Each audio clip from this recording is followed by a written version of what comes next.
చాలా హ్యాపీగా ఉందండి.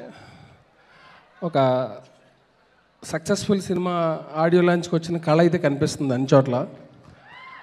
కొన్ని టీజర్స్ చూసినా, ఫస్ట్ లుక్ చూసినా ఒక లుక్ అయితే వచ్చేస్తుంది.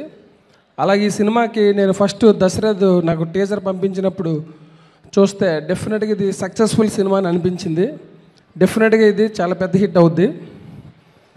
ముందుగా ఈ సినిమా గురించి చెప్పే ముందు ఇక్కడ ఉన్న కొంతమంది గురించి మాట్లాడాలి. మొదటిసారిగా మోహన్ బాబు గారు, ఆయన అలా సీరియస్గా చూస్తున్నారు ఇందాక నుంచి.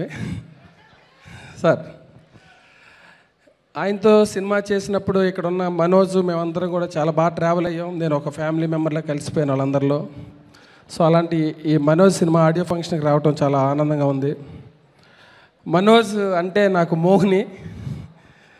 తను లేడీ గెటప్తో చేసిన పాండవులు 9 క్యారెక్టర్ నేను ఎప్పటికీ మర్చిపోలేను. తను ఒరిజినల్ పెర్ఫార్మెన్స్ అంటే ఏంటనేది ఒక అమ్మాయిగా చేసి చూపించాడు. సో తర్వాత మేము అబ్బాయిగా కూడా చేసి చూపిస్తాం. అలాగే దశరథ్ గురించి చెప్పాలంటే తను సినిమా ఎలాగా సాఫ్ట్గా ఉందో మనిషి కూడా అంతేనండి.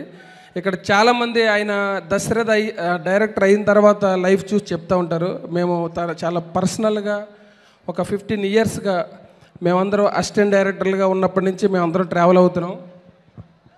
దశరథ్ సినిమాలే కాకుండా తన పర్సనల్ లైఫ్ కూడా చాలా ఎమోషనల్గా బాండేస్తూ ఉంటుందండి. దానికి బెస్ట్ నిదర్శనం తన తమ్ముళ్ళని వాళ్ళని పెంచిన విధానం అదంతా చూస్తే సూపర్. అది చాలా చాలా ఇన్స్పిరేషన్గా తీసుకోవాలి. అంటే తను అన్నీ తానే తన తమ్ముళ్ళందరినీ చాలా బాగా పెంచాడు. ప్రతి అవసరం తనే తీర్చాడు, చూశాడు. ఈరోజు ఒక తమ్ముడిని మ్యూజిక్ డైరెక్టర్గా కూడా ఈ సినిమాతో పరిచయం చేస్తాడంటే అది మామూలు విషయం కాదు. అలాంటి అన్నయ్య ఉన్నందుకు మ్యూజిక్ డైరెక్టర్ యాదగిరి చాలా అదృష్టవంతుడు. యాదగిరి, డెఫినెట్గా నీ ఆడియో చాలా బాగుంది, నీకు ఫ్యూచర్ కూడా ఇంకా బాగుంటుంది. మేమందరం ఉన్నాం. ఈ సినిమా చాలా పెద్ద హిట్ అవుతుంది. అలాగే మన ప్రొడ్యూసర్ గారి గురించి కూడా అందరూ చాలా మంచి మాటలు చెప్పారు. నాకు అంత పరిచయం లేదు ఆయనతోటి. అలాంటి ఒక మంచి మనసు ఉన్నవాళ్ళు డెఫినెట్గా 10 మంచి సినిమాలు తీసి అందరికి ఉపయోగపడాలి. ఈ సినిమాలో ఇన్వాల్వ్ అయిన ప్రతి ఒక్కరిని, కెమెరామెన్ జోషి కూడా మాకు బాగా ఫ్రెండ్. సో అందరూ మంచి బాగా తెలిసిన ఫ్రెండ్స్ అందరూ ఇన్వాల్వ్ అయి చేస్తున్న సినిమా ఇది. డెఫినెట్గా మనోజ్ బ్రదర్కి ఈ సినిమా ది బెస్ట్ మూవీగా నిలవాలని కోరుకుంటున్నాను. Thank you very much.